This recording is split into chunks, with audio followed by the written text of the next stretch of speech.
needs to be present? All right, thank you for your patience, counsels. The court's had an opportunity to reflect, and Mr. Steele, if I could ask you to take the podium, please, as well. Now stand next to your attorneys.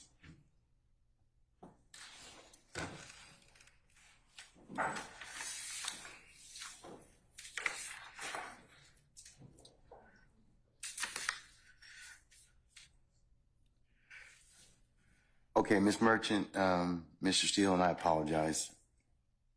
Mr. Susar, Judge. One more time? Susar. What, spell your last name for us? S-U-S-O-R, Sierra, Uniform, Sierra, Oscar. You're a good man.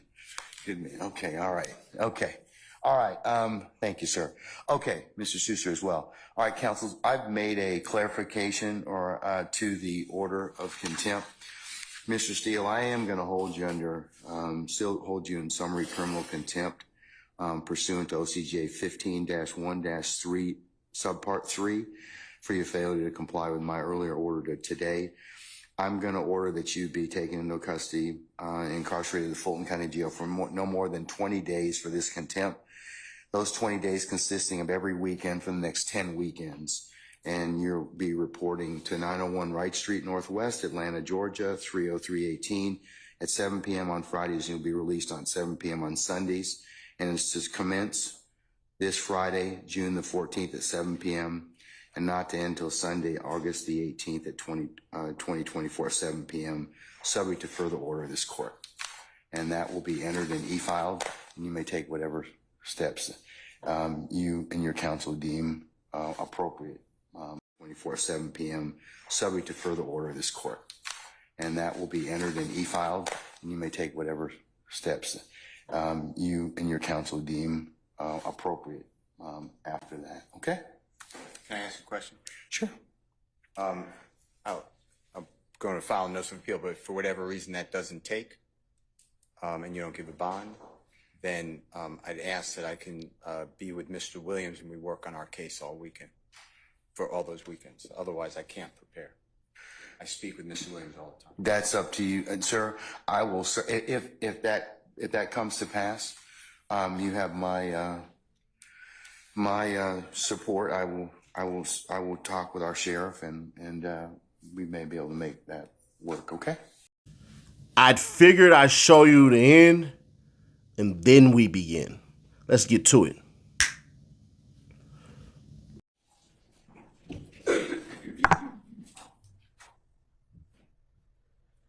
I think I see him.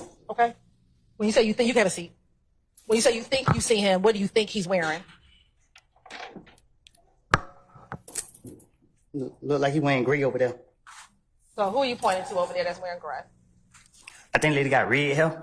Okay, so you pointing to a lady and not Shannon? No, the one behind her. Okay, so you're saying you believe that the person behind the lady with the red hair is Shannon. Is that what you're saying today? Well, it looked like him. Okay. Does anybody else over there look like Shannon? Yeah. Okay, who's the other person who looks like Shannon over there? He's standing behind the bald head dude right there.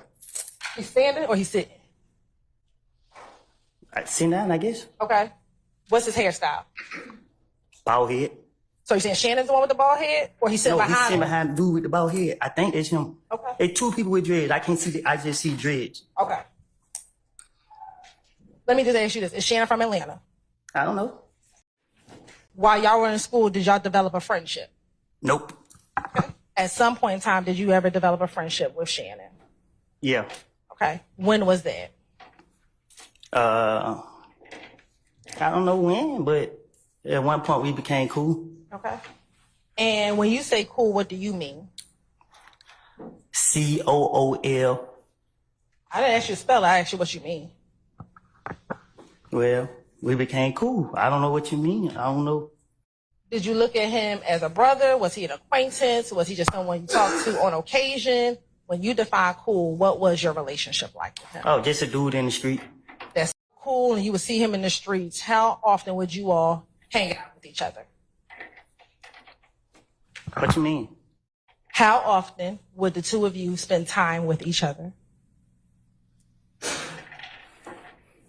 You gotta be Pacific. Sure. Would the two of you go out? I go out with anybody, even you. I'm not asking about me. I'm asking about Shannon. Would the two of you go out? We have went out. Okay. How often have the two of you gone out? I don't know. You're on permission to approach?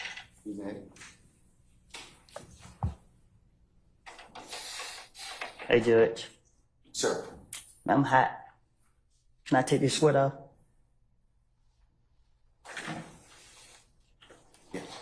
We have to go into recess. What's going to do it right there? You want recess? You all are really getting yourselves cross purposes at this point in time. Sir, I'm telling you, you are at this point in time. You made some things out of nothing. I think that you're on very precarious ground at this point in time. So I'm telling you at this point in time, he's in custody. We're going to go ahead and start. You can represent Mr. Williams. That's okay. That's fine. I'll take up the other stuff as needed, but I'm not going to take it up right now. Say again? Respectfully, I will not. I cannot. Sir, you have to. Well, you're gonna have to do the best you can at this point in time, because you don't get to extort the court. That's what you're attempting to do at this point in time, sir. Yes, you are. What you're trying to do is, I'm not going forward if I don't get this. You know, it doesn't work that way, Mr. Adams. And I'm telling you at this point in time, I would just kind of govern yourself accordingly, sir. I'm telling you, as the court, under these particular circumstances, everything will come out as it should. I don't think, sir, I don't have enough information at this point in time to address it. I don't. But I'm telling you at this point in time, there is nothing that was given, said, whatever, this morning that. If there is any accuracy to some of the information that we are. But sir, I don't even know. Your co-counsel won't even tell me who said whatever. Okay. And the challenge I'm having in this particular circumstance is that is such a violation of the sacrosanctness of the court's chambers and an ex parte conversation. You're just glossing over that. You're glossing over that in its entirety. No. It's not, sir. Sir. That's not what happened. That's not what happened. That's not what happened. I'm just telling you, that's not what happened. Judge, respectfully, we are not obligated to simply accept that there's been no violation. We believe that there has been, and the only. Okay, well then no, we're not doing that at this point in time. So you'll have a choice to make. All right, take Mr. Steele into custody, please.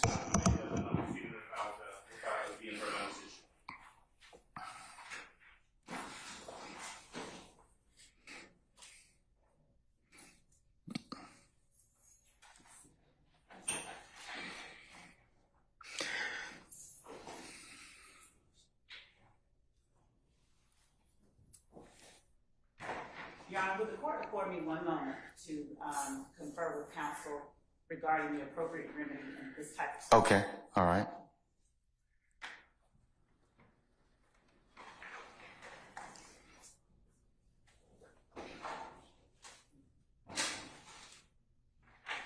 May I say one thing, Your Honor? Yes, sir, you certainly may. Mr. Williams does not wish to go forward without me being here. You are removing me against his will, my will. You're taking away his right to counsel. And you're conducting material parts of this trial without me present, and I can't learn about it by watching online. So for that reason, additionally, I asked for a mistrial. And I assume you denied, but I'd like you to deny our motions for mistrial. You denied the other people. I've denied your motion, but I'll certainly take that under advisement, sir.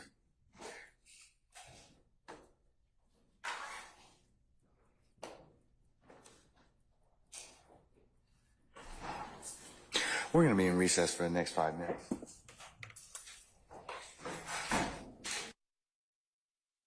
You can make it right now. Is he out? Let me know when you get down to the. Is Mr. Copeland out? No, he's upstairs. Okay, good. All right.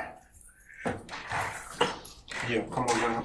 Don't come in the courtroom. Come when you get your license. Thank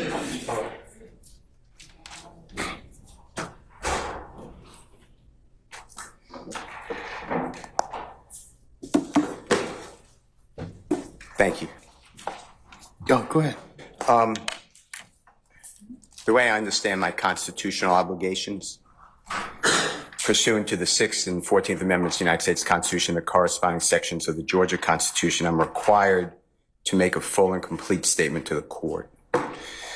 For the record, and if God forbid this goes up on appeal for the appellate courts or another tribunal, commission, or administrative body, I was told, based upon information and belief, that when we arrived at 8:30, 9 o'clock today, we did not come into your courtroom until almost 11:30. And what I found out just recently, this is not waived, is that supposedly in chambers, this honorable court reporter at times, honorable court at times, district attorney or district attorneys from the DA's office, as well as investigators, sheriff deputies, Mr. Copeland and his counsel met together. None of the defense team, to my knowledge, was aware that this was going on. It was told, based upon information belief, that it was told to the district attorneys that Mr. Copeland intended to plead the Fifth Amendment.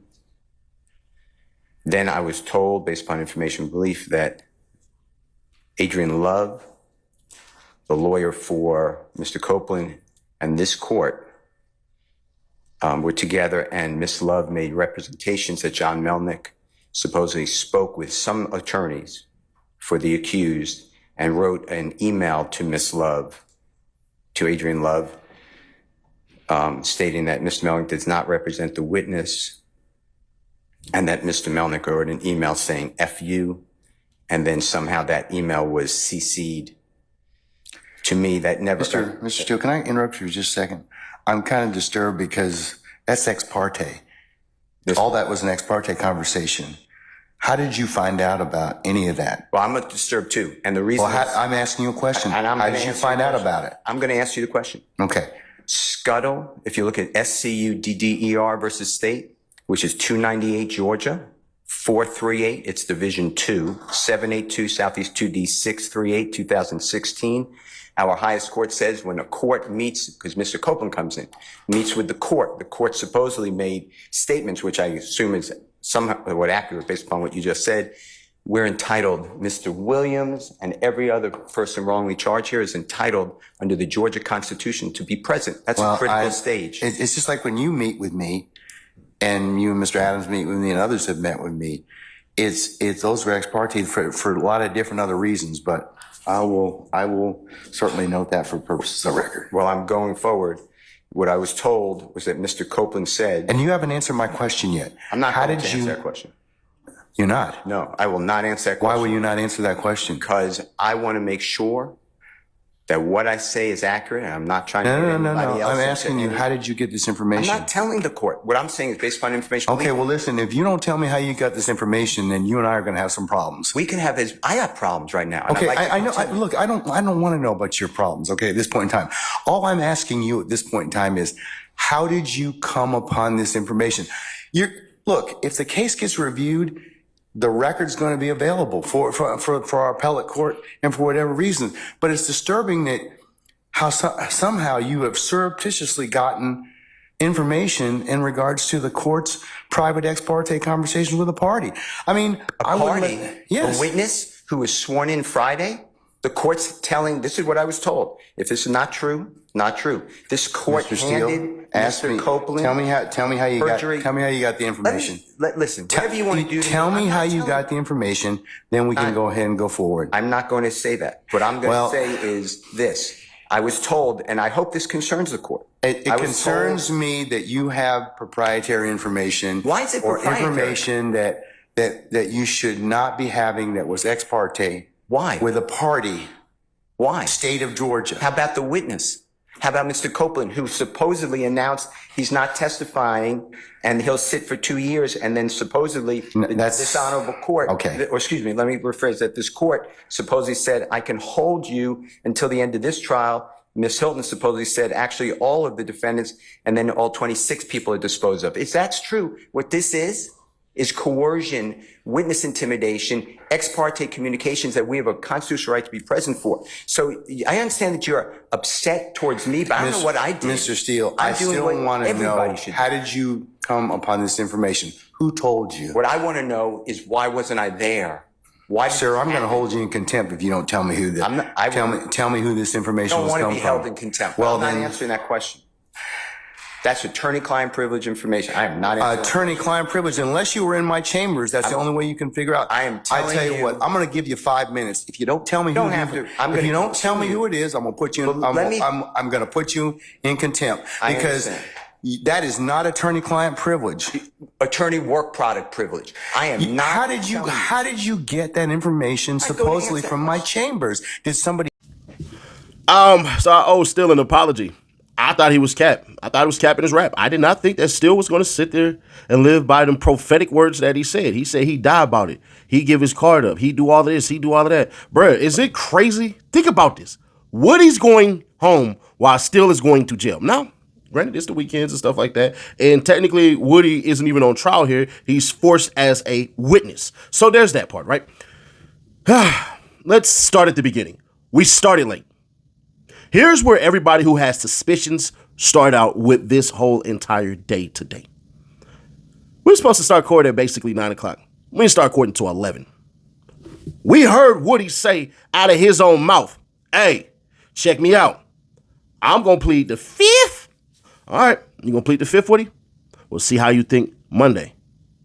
Now, I'm going to be honest with you. When the judge said it, it was a little slight weight odd, right? Like, bruh, if he already said it and you say you don't want the jurors to see this, why would you even give him the opportunity to do this to y'all? Like, it just didn't make any sense. But maybe the judge knew something we didn't know. Maybe the judge knew a weekend in jail with this man would change his mind. I have no idea. I'm not labeling him as far as anything. But I'm just saying that's a little odd. That's slight weight odd, bro. So we have that happen. Then all of a sudden, we don't start court for a long time. He comes out and all of a sudden he's cooperating. Or is he? He wasn't really cooperating, bro. He was being slick, trolling and stuff like that. And the state, Ms. Hilton's going to get an F. Why? Well, no. I'm lying. She gets a D+. Why? Because I already told y'all, if I did it to Steele, I was going to do it to everybody else. You, in my opinion, this is my opinion. You can belabor and say, no, man. Or you can bemoan and say, oh, no, Seti Nash, you can't do this. You can't do that. I'm saying you never tell the damn witness I'm about to impeach you.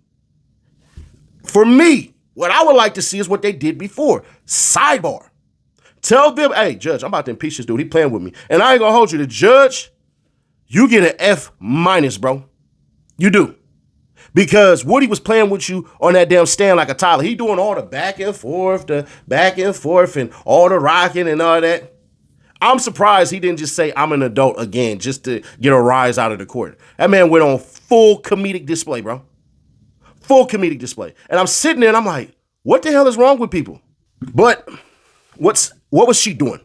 Because a lot of people didn't understand her strategy. And this is where the quote unquote D+ comes through. She had the patience of Job, bro. If y'all into the Bible or the Torah, then you understand what having the patience of Job really means. Bruh, I get she had a job to do.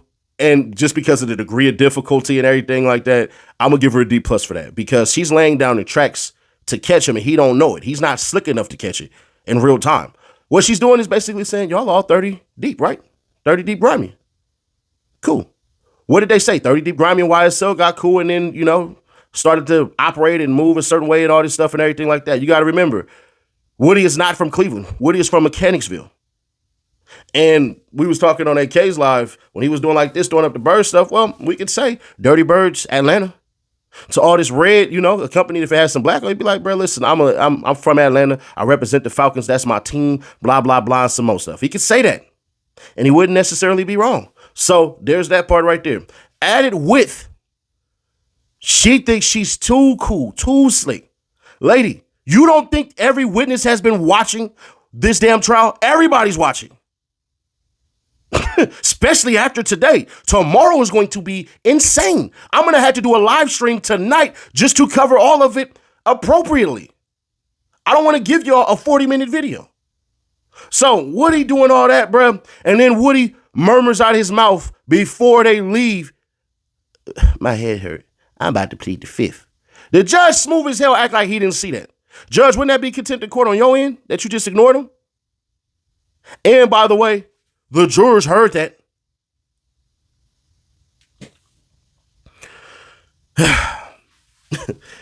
Miss Love got up, bruh. I ain't gonna lie. The chat, everybody's chat. Miss Love, listen, you have painted yourself as the villain. And probably I had a little bit to do with that.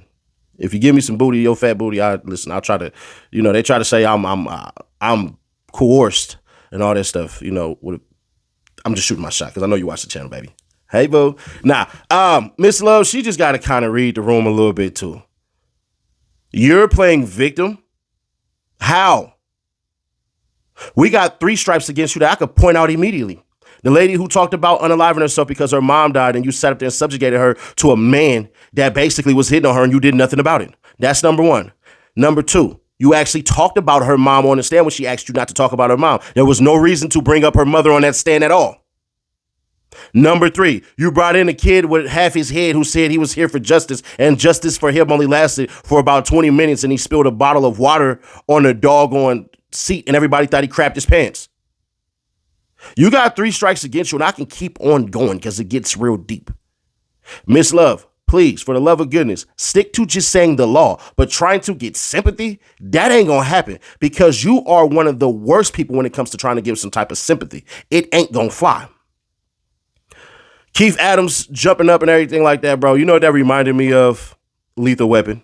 With Mel Gibson and Danny Glover. That's what they reminded me of, is Lethal Weapon, bro. If y'all don't know what Lethal Weapon is, you're going to have to check that out. So there's that shark, Danny DeVito or whatever his name is. Oh, Tony Pesci. I can't remember Pesci's first name right now. But they all know what's going on, bro. Now, here's the question. They want to know. Seti Nash, the hood lawyer. You didn't pass the LSAT, you didn't pass the bar. So when you get your stuff and you coming up with whatever he's saying, is the judge right or wrong to jail Brian Steele? I can't give you all a definitive answer because I looked at what a bunch of lawyers were saying, what a bunch of lawyers were typing and all this stuff. And I had real conversations with a couple of lawyers. I didn't just jump out on YouTube and just say anything because I'm very careful and concise with my words. And I know that tens of thousands of people are watching. This is probably going to be my biggest hit video as far as this Young Thug trial goes. I want y'all to separate yourselves from the trial. Don't think it's YSL. Don't think it's Young Thug. Don't think it's Glanville, who we know is clearly biased. Don't think of Miss Love. Don't think of Miss Hilton. Don't think of anybody. This is what I want y'all to do. I want you to envision yourself as the judge. All right? The judge technically was not wrong.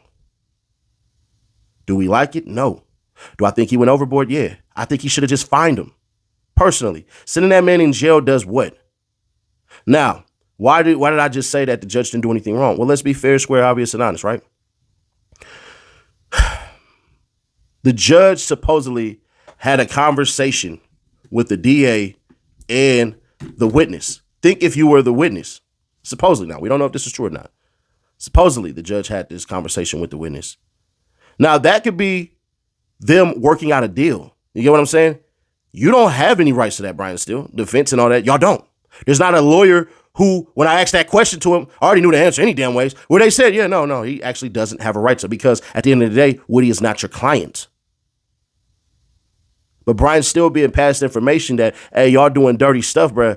Brian Steele is supposed to act on that. So he's not wrong. Whoa, Seti Nash, you're saying the judge is right and Brian Steele's right? Technically, yeah, because if you're hearing that the judge, just like the judge in Pee Wee Roscoe's case, this is the reason why why Lil Wayne's shooter allegedly, Pee Wee Roscoe, got off on his charges. Because the judge said, I know the prosecutors, I know the jurors, I know this and I know that, and we are going to max you out. You might as well take this deal because you can't win. If the judge tells you that, you take the deal, bruh. The judge is telling you that. So what Brian's still saying, hey, bro, y'all playing dirty over here.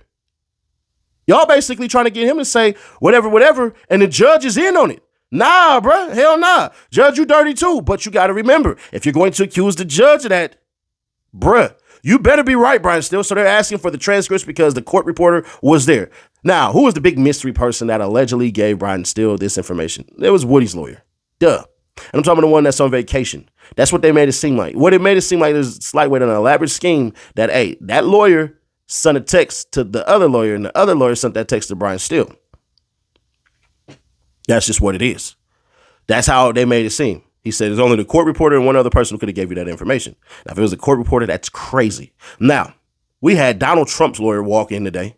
That was interesting. Bruh, I ain't gonna lie. She reminded me of Miss Love a little bit. Just for the good guys. You know what I mean? But she came in there and raised the temperature immediately. I thought she was going to be cordial. She was like, hell nah. Hey, I'm this person, the lawyers and all this stuff. I'm like, damn, bruh. This finna get crazy. And when the judge came out, he apologized and stuff like that. And still, sitting still to the weekends and stuff like that. I said, this is insanity to me. But I'm going to be fair to y'all, man. Brian Steele has officially gone in the Hall of Fame of I can raise my prices to whatever and you got to comply with it. But also at the same time, this is some raggedy ass stuff, bro. This is not what it's supposed to look like at all. In no capacity, bro. None whatsoever. Unfortunately, we had to not take anybody's side on this. I know a lot of y'all want to take Brian Steele's side, but what if Brian Steele was lied to? Brian Steele, that would mean that you didn't vet the information. I would have thought that there was another way that you could have did it, like send a letter to a higher up judge or something like that. There should have been another way for you to do that. Or he could have came out and said, hey, judge, did you guys have a meeting? And if you did, what was it about? And if the judge decides to say it was about this, it was about that, then still you could ask for the transcripts then. Hey, judge, did you guys have what's the name? He could have made up something. Hey, I was looking for whatever, and everything like that. So honestly, bro, it's wild. And then Brian's still like, hey, I want to see if I can go to to Cobb County with freaking Young Thug. Bro, no. He's like, so we can work on the case. Listen, Brian Steele, you've officially raised your price. I'm gonna give you an A+ on that one because you stood on everything you said you did.